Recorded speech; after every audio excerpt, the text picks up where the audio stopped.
Hi, everyone. Welcome to another Human Side interview. Today, I've got a very special guest, someone who I have followed for years, someone whose books, whose blog posts, whose content marketing I've digested almost like a religion, and that's Mr. Joe Pulizzi. Joe, thanks for being on the show today. Mitch, it's more than a pleasure. Same thing. I mean, it's been nice following you. I love what you're doing with the podcast, and I'm honored to be part of this thing that you're doing. So, let's talk some content marketing. Why don't we? Let's jump right in. I'll tell you what, for everyone joining us, please share on the social icons to the right of Joe, the show. Share it out there, the live and recorded show, so that other people can join us. And look, if you're interested in developing a marketing model that creates an audience of future buyers, if you'd like to learn 6 steps that power today's fastest growing companies, then you need to be on today's Spreecast. You need to listen to what Joe has to say. Joe is the founder and CEO of Content Marketing Institute, the leading education and training organization for content marketing on the planet. He's the author of a book that I highly recommend, Epic Content Marketing, and the author of a new book that's coming out in September, Content Inc., How Entrepreneurs Can Use Content to Build Massive Audiences and Create Radically Successful Businesses. That's why we're doing the show today, to share just a little bit of Joe Pulizzi with you. Joe, tell us a little bit about the new book. Why are you writing it, and what will be different than in your earlier masterpiece? Well, as you know, you've got to be about half crazy to write a book anyways. So, since I'm almost 100% crazy, it's interesting, Mitch. Epic Content Marketing, which I wrote 2 years ago, almost 2 years ago now, was the answer to, hey, I need a content marketing strategy. How do I do this? But to be honest, most of the examples and most of the philosophy and methodology in Epic Content Marketing was geared toward mid-market to larger businesses. So the question that I've been getting since that time is that, hey, Joe, I'm a startup. Joe, I'm a small business. I'm a solopreneur. I don't have a budget like some of these big companies do. Can you help me out? And I'm like, yeah, Epic Content Marketing, that'll solve it. Absolutely. You can mix and match some of the solutions in there. But Content Inc. was written specifically for that organization that's just getting started, or somebody that says, look, I don't have the budget to compete with the big boys and girls out there. What do I do? And it was funny, Mitch, when I first started Content Inc. and the idea behind it, I'm like, look, I want to tell the story of what we've done at Content Marketing Institute. I'm proud of it. I think we've done some things with very little resources that are pretty cool from a content marketing standpoint. Let's share those. But as we went through and we started interviewing all these amazing entrepreneurs from all over the world, I realized, hey, we're not alone. There are countless case studies out there in every industry you could possibly imagine about how you can own a content niche and become the leading informational expert. And what we found with Content Inc., Mitch, is that there really are kind of 6 steps to getting there that every one of these entrepreneurs, whether they're doing blogs or podcasts or videos or whatever the case is. So I was just excited. So as you can tell, I'm very passionate about it, but I'm excited to see that there's actually a methodology out there that entrepreneurs and small businesses can take so they can compete with the Goliaths of the world. Competing with the Goliaths of the world, that was something when I started my practice in 1986, Joe. That's what I felt like I was doing. How do you compete with all the established law firms? And I wish content marketing as we know it, I wish your book had been out back then in 1986, because I think it would have accelerated the success path. Now, having said that, what was interesting to read is that, or maybe you could share with our readers, content marketing, when did this concept as we know it today, when did it first really start to become mainstream? And speaking, to professionals, to doctors, to lawyers, to accountants, people like that, how can small businesses, small professions use content marketing to help expand their sphere of influence and to help get their message out into a very noisy world? Sure, absolutely. Well, it's funny because, as you know, Robert Rose and I have a podcast called This Old Marketing, and we named it This Old Marketing because content marketing is hundreds of years old. as a discipline. We've got great examples. I always talk about John Deere. You know, when they were a very small business, they launched the Furrow magazine back in 1895, which is now the largest. They are the largest media company in the farming industry, but they're not a media company. So I love using that example. But we've seen this evolution where content marketing really changed, I think, between 2007 and 2009. Consumers became in complete control of the information they wanted to get.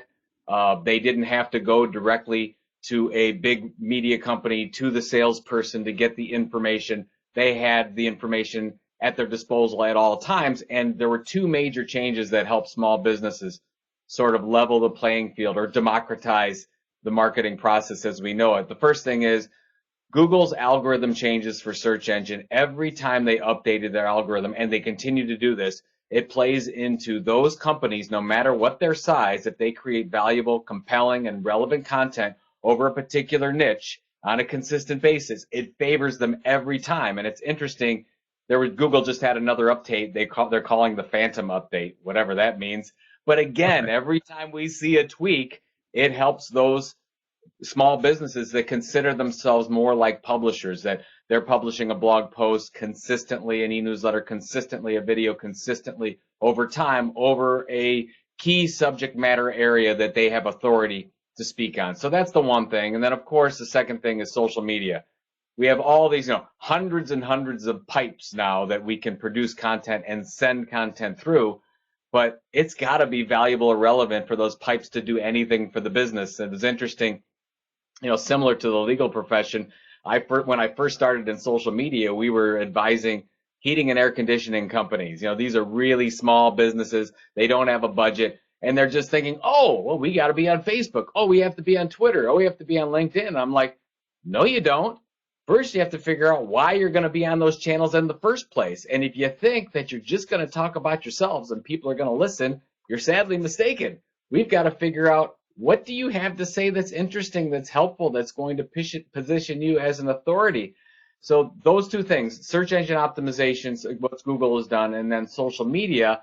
And now content marketing is probably the fastest growing area of internet marketing, because we have, as small businesses, we have all these pipes, we have all these ways that we can communicate with our customers, but we have to choose properly. We have to focus on really who is that defined audience that we're going after? What are their informational needs and pain points? What keeps them up at night? How can we solve their problems on a regular basis? And then how can we ultimately build an audience before we sell to them? And I can't say that strongly enough, Mitch, there's so many people that start creating content and they want to convert right away. It doesn't happen. That's not how publishing works. You have to build an audience that's loyal over a significant period of time, 6 months, 9 months, a year, and then they will like you, know you, trust you more because of the information you're giving them, and then they'll ultimately want to buy from you. But that's a longer process, and there's a lot of small businesses that simply don't have the patience for it.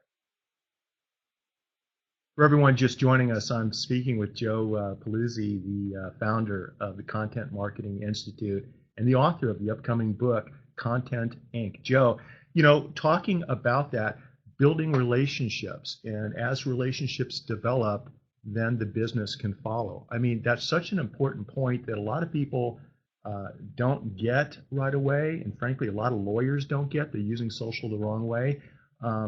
And I want to come back to that in just a second, but at 9 o'clock this morning, I went on Periscope, and I asked my viewers, if you have questions for Joe, send them over, email them, tweet them over, whatever it might be. And one of the predominant themes that seemed to come across this morning, Joe, maybe you can share with us a little bit, is looking at the new live streaming apps, Periscope, Meerkat, and some of the other apps. Do you have any thoughts or suggestions how professionals can use these live streaming apps to help share good content with their audiences, to help build new relationships and, develop their practices? Sure. It's interesting, Mitch. I do absolutely love the technology changes that are going on right now, where every day, it's just Meerkat, Periscope. There'll be another one tomorrow. I mean, who knew that Snapchat was going to take off? I actually see business starting to look at that now, which is a complete surprise to me. But hey, more and more technology, that's great, I think, for consumers. I think it's great for brands. But every time there's a new way to distribute content, the same publishing principles are in place. And we always think that, oh, if there's a new technology, maybe I've got to treat it differently. No, no, no, you don't. You have to first figure out, okay, if you want this live streaming, if you want Periscope to sort of be your soup du jour and you want to focus on that, that's fine. But you have to say, okay, what is that content niche that we're really going to focus on? Because let's just go to legal for a second. It's not just going to be on law. It's going to be on something really, really specific. And it can't just be on trust, because that's not specific enough. It's got to be on trust targeted specifically to people in Southern Florida who like to do X, Y, Z. Like really focus on a niche audience that you could be the leading expert in. We want to go wide. We have to go really narrow. It's not how many is in our audience. It's who is in our audience. So we focus on that, and let's say that you want to do a weekly video program that's sort of a must-see TV type thing, and you're going to use Periscope. Well, it's going to take you a while to build that audience. That means that when you do it, you have to do it at the same time every week, like for a long period of time. But and generally, in the book we talk about this. It's interesting when we talk about the fourth step is building the base. So after you kind of find your content area of expertise, over a long period of time, you want to build that base. And what happens is you focus on one content type. Is it video? Is it audio? Is it textual? One platform. Could be Periscope. Could be a blog. Could be iTunes. Could be YouTube. Consistently delivered over time. I know it's rocket science. It's like I tell these small businesses, I'm like, folks, this isn't something that's really, really hard to do. The problem is that it's a marathon, not a sprint. You have to get through this point because you have to build an audience over time. So going back to your question, Mitch, I think Periscope is great, but if you're going to do it, you can't just say, I'm going to do one Tuesday, and then I'm not going to do anything for another 2 weeks or for another 3 weeks. The reason why content marketing fails with most small businesses is not because of the quality of content for the most part, even though there's some issues there. It's mostly because it stops or it's inconsistent. So if you look at the greatest media companies of all time, the New York Times, Washington Post, ESPN, whatever the case is, they consistently deliver. They create that anticipation of great content. And regardless of the new technologies of social media, that has always been in play and it will continue to be in play. The idea is great. Execution is where you win your battles. And like you just said, it takes a lot of work and a lot of effort to deliver a consistent, ongoing content marketing campaign. I was around, in the early 80s where the internet as we know it, the easy to use internet wasn't around. Advertising was expensive. It took a lot of work. And last month I was speaking with David Merriman Scott about this, and we were talking about how much fun we're having right now using all of the tools, using the platforms of our choice to connect and build relationships. It's so much more fun today than it was 20 or 30 years ago. And so it doesn't feel like work for me. And I try to tell other professionals, find a platform you're comfortable on, get involved, and have some fun. And people will start connecting with you. The dynamics, Joe, with Meerkat and Periscope type of streaming is unlike pushing out content or unlike inbound marketing where you're simply doing traditional things. There's a new component, and that new component is real-time, immediate feedback from the consumer or from the audience. And it almost takes a new type of skill set to immediately deal with these questions the right way. I think that's kind of where I was going with the question. It's a little bit different because right now when I'm on Periscope, I'm getting questions immediately that I can't ignore. I need to develop people skills to interact with a live audience. And I would imagine that would apply to any type of business. I just didn't know if it takes content marketing another step because now you've got this real-time dialogue, or once again, is it just more of the same? Well, no, I think that to your point, you have to figure out a process. How are you going to handle that? Like, depends on what kind of content you're distributing. Does that mean that the audience that you're going to generate through this need to want to expect immediate feedback to their, because I've been on it too. It's like you've got a lot of stuff going on. Well, you have to set expectations. Remember, just because it's happening, just because it's sort of an open platform and anybody can engage with it, you can still set the rules. You could still set the rules of engagement. As I always say with social media snafus, when let's say something happens on Twitter or Facebook and then there's a barrage of negativity, you don't have to accept that on that platform. You could say, hey, I'm willing to have that conversation. I sure as heck would like to have it over here if possible on my blog where I have a little bit of more control to it. So with that thing, I would just say, look, it's an experimentation phase, but here's how we're going to set the rules of engagement. And then you're going to learn something and you're going to alter them, and it's going to be a living document, just like any content marketing strategy where you create your documented content marketing strategy, and every week you're tweaking it, you're working it, it's changing. It's not like something like, oh, this is it, it's gospel truth, we have to do it this way. You're always changing. So, but I think that we're all performers in this thing now. I mean, that's why what I love it. If you have, to your point about, it might not be video, maybe it's podcasts, maybe it's some other, maybe you're really good at, maybe you have a face for radio, right, as they like to say. I don't know. What works best for you. Maybe you're a great writer. Take the skills that you're already good at and then look at maybe that's the way that you're going to go to market, because you don't have to be on all these new tools. What you have to do is select what your main tools, what your main content channel is going to be, what your main platform is going to be, and then you can leverage all those other tools to help distribute that message.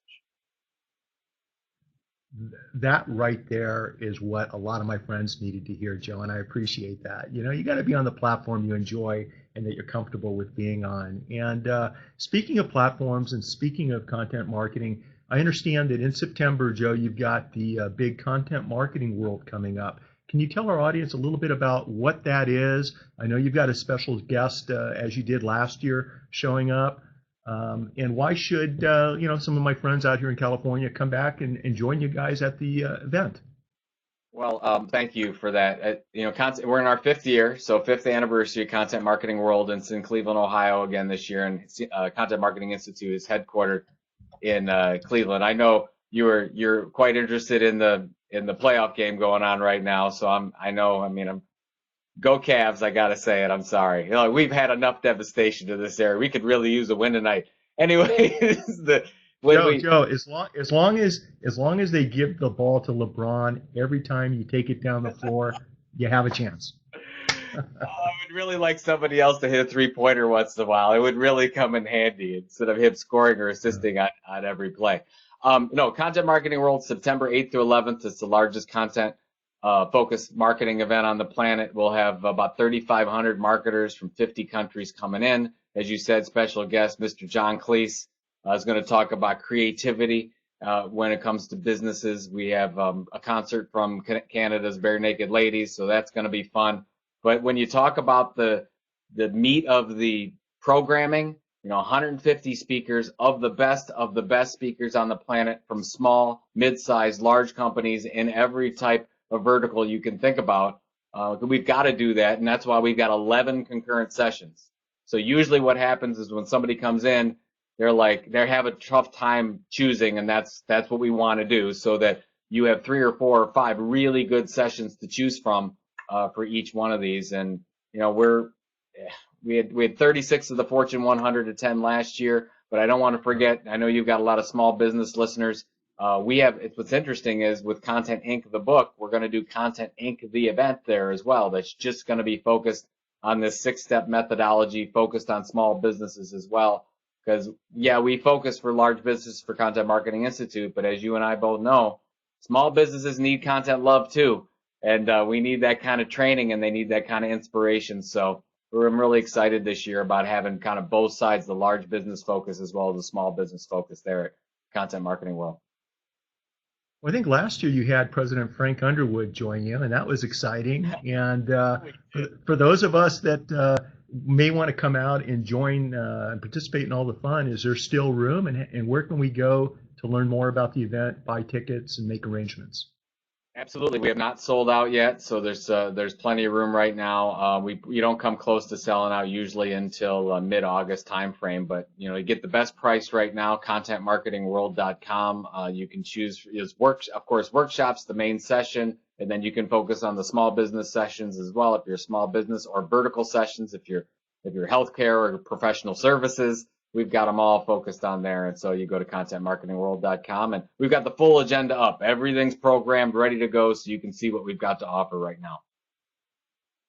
I'm trying to work out my trial schedule as we speak to hopefully get back there.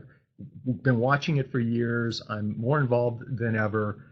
Have more friends now, outside of the law in your industry. Really enjoy the people that I'm meeting. And what's interesting is I follow your blog post, Joe, and you talk about telling stories and content marketing, things like this. These are all things that trial lawyers have been doing for years. Good trial lawyers have been doing for years in court, telling stories and grabbing an audience that you've never met before, jury of 12, and developing instant rapport and getting them to see the case your client's way and get a result that you're looking for.